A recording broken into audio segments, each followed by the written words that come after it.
What is humidity, and how do we provide the right humidity for plants? When water evaporates, it goes from a liquid to a gas. And once it's in the air as a gas, we call that water vapor. Humidity is a measure of how much water vapor we have in the air. That sounds simple, but it's a little more complicated than that because the amount of water that can go into the air depends very much on the temperature. So we measure humidity two different ways. One we call absolute humidity. It's the actual amount of water in the air. Think of it as we count the molecules of water in the air, and that's absolute humidity. It's usually expressed as a number of grams per cubic meter. We also have something called relative humidity. This is the amount of water vapor in the air relative to the temperature. This is the number that most people talk about when they say humidity. For instance, when gardeners talk about the humidity around their plants,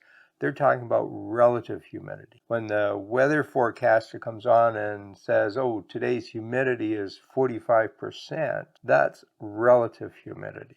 Although almost nobody uses the word relative, we just call it humidity. To understand this a little better, here's a little analogy.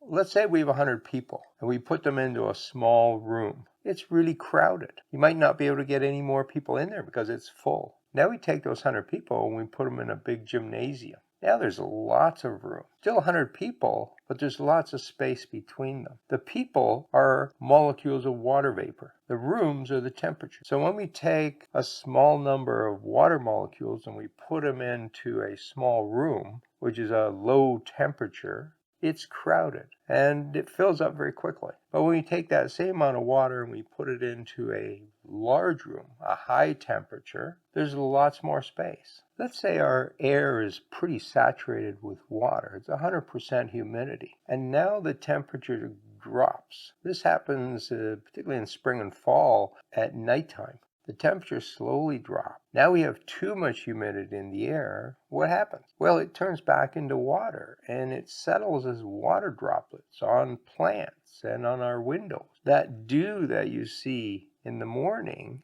is due to a drop in temperature and excess water coming out of the air and turning back into a liquid. So how does humidity affect us? And here we're talking relative humidity. When the humidity level is low, less than 30%, the air seems very dry to us. We have dry skin.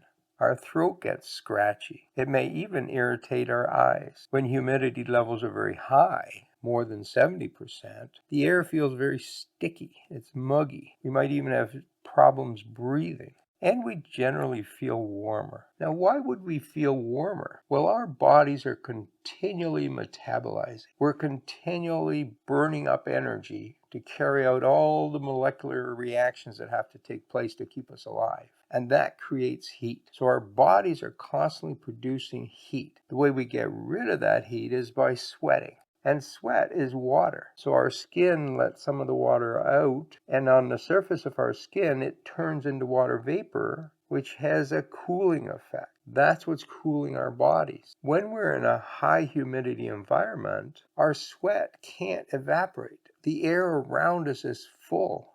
It's saturated. It's 100% humidity. So we can't sweat. And if we can't sweat, we can't cool ourselves. And so we feel warm. How does humidity affect plants? Well, plants also give off water. They kind of sweat. Plant leaves have small holes in them called stomata. And excess water comes out of those holes and evaporates. That does have a cooling effect, just like our sweating does. And it's important to actually cool the plants that way. But there's a more important reason why plants need to get rid of excess water. Water is the main mechanism for them to get nutrients from the soil. So in the roots, the plants pull up water and nutrients. That water and nutrients then flows up the xylem. These are little tubes running up and down the plant. And it runs up to the leaves, and once in the leaves, it lets go of its nutrients so the plants can use those to grow, and now it has too much water, so it has to get rid of it.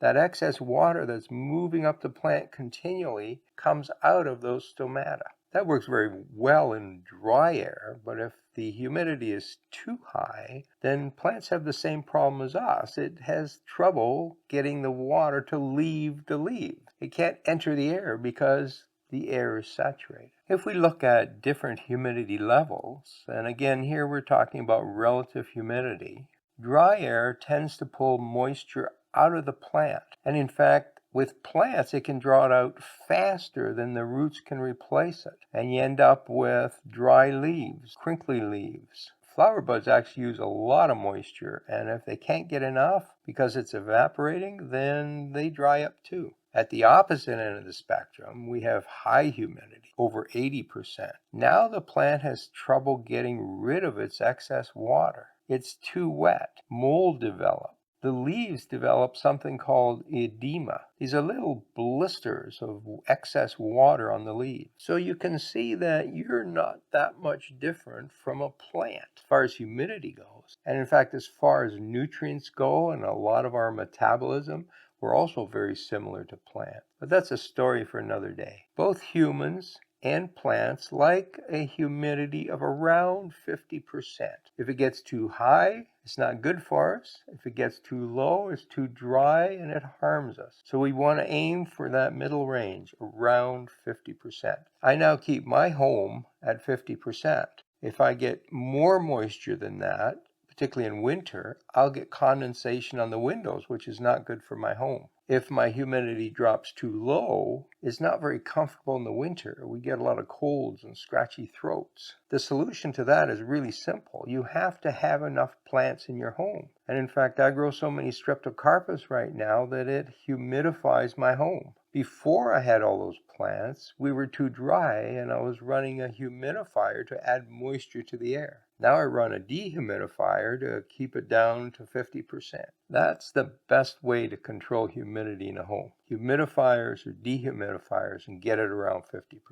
What are the signs on your plants that tell you that it's too dry? Well, here's a list of those. Brown edges on leaves, wilting plants, leaves turning yellow before they should, foliage that dries up and becomes crispy, a higher incidence of spider mites. If you're seeing those problems on your plants, have a look at your humidity. That may be the problem. So how do gardeners increase the humidity around their plants? Well, they've come up with a number of solutions. Unfortunately, most of them don't work. The most common way is to mist your plant. And I see this advice all the time on social. Get out a misting bottle, mist your plants a couple times a day. Does that work? Well, the mist that comes out are little droplets, and they land on the plant leaves. That water then starts to evaporate. Remember, this room is too dry, so evaporation happens fairly quickly. As those droplets are evaporating, they create a moisture layer around the leaf. So it works. There's only one problem. Those droplets don't last very long. So in a dry environment, they may be gone in 15 minutes. Which means you have to come back and spray it again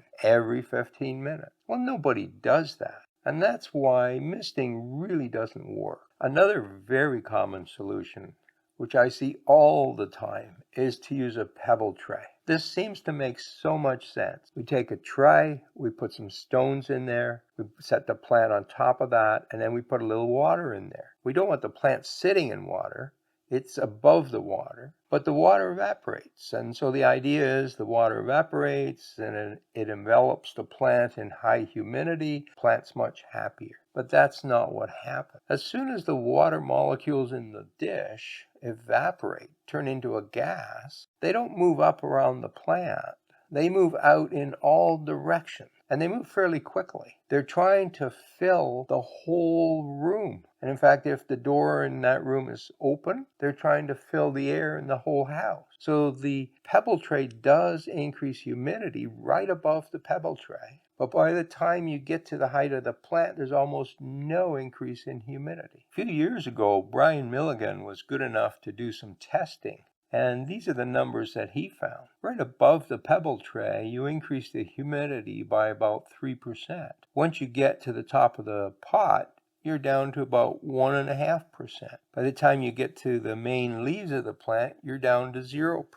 So even if around the leaves you've increased humidity by 1%, that really isn't going to make any difference. If this plant is in a dry environment, say 20%, we have to increase it by 30%, not by 1 or 2%. Pebble trays don't work. Now, I've used a method for a number of years that does work. And this is simply a plastic bag, or what we call baggies. So you take your plant, you put it in the plastic bag, and you seal it up. Now we've created a very small room, just the air inside the bag. And that very quickly gets to high humidity levels. Now, this doesn't really work for larger house plants, so it only works in certain situations. If you're taking leaf cutting, say you're propagating African violets or streptocarpus, and you've taken a leaf cutting and you want to put it in soil and then keep the humidity very high until that leaf produces some roots. Stem cuttings are the same way. You need high humidity because that stem has no roots and it takes weeks for them to develop. It's also good for seedlings.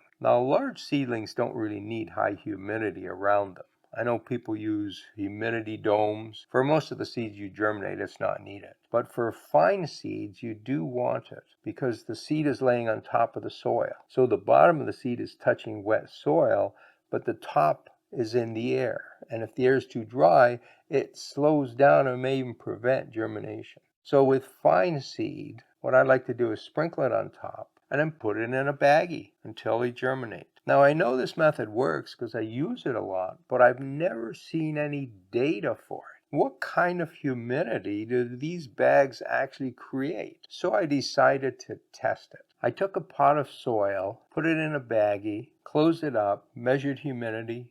I also measured the temperature of the room. And when I measured humidity, I would do that over several hours to make sure that the humidity wasn't changing. So I waited until it plateaued. And here are my results. The humidity of the room was 46%. That's relative humidity. The temperature was 22.9 degrees centigrade. When the bag was completely closed, it reached a humidity of 94%. To reach that, I did miss the inside of the bag. I left it for a couple days, and it was pretty consistent at around 94%. I then opened the bag, and this is what I generally do with seedlings and cuttings as they're getting near the end of the process and I want to get them conditioned to room humidity. I just simply open the top of the bag. That means that some humidity will escape, but I'm hoping that the humidity inside the bag is still higher than the room humidity. The bag in this situation was 78%. So even though the bag was now partially open, the humidity was still pretty high. I then opened the bag a bit more, and I usually do this by rolling down the edges. As the height of the bag reduces, you're going to get less and less humidity inside the bag. And what I found here was that the humidity dropped to about 55% over 24 hours. I then added a bit of water into the bottom of the bag. That increased the humidity to about 66% the next day. So even this bag has a humidity that's higher than the room humidity, which was 46%. So this baggie method works great, and you can control the amount of humidity by how much you open the bag. How else can you increase humidity? Well, the easiest solution is to just put your plants in a humid room. Something like a bathroom, for instance, or the kitchen. People suggest that all the time. Again, there's a problem with this method. Now, you know that when you have a shower, you create steam, and that steam fills the room, and when you're done, it's very humid in there. You can tell just by how your skin feels. The problem is that humidity doesn't last very long. Most bathrooms have an exhaust system to decrease that humidity, or if you leave the door open, it exits pretty quickly. It doesn't really work because we want to give these plants the same high humidity all day long. The kitchen has the same problem. When you're cooking, the humidity goes up, but that dissipates pretty quickly afterwards. There is one other way to increase humidity around plants, and that is to get a lot of them and grow them close together. Plants that are crowded next to each other help each other with higher humidity. Remember, all these plants are losing water out of their leaves through that stomata, and so they're creating a bit of humidity around the plant. Now, normally that dissipates into the rest of the room, but if you have one plant here and another one right beside it, another one beside that, they're basically creating humidity for each other. So a big clump of plants will have higher humidity than the rest of the room. But even if this method doesn't increase the humidity very much, which is what I suspect, it's a really good reason to go out and buy more plants. So I endorse it fully. Happy gardening. Thank you very much for your support. If you'd like to connect directly with me, the best way is through my Facebook group, Garden Fundamentals. We'll answer all of your questions there. I also have a blog called Garden Myths, where I've debunked over 2,000 different myths. I'll put links to all of these in the description below. Happy gardening.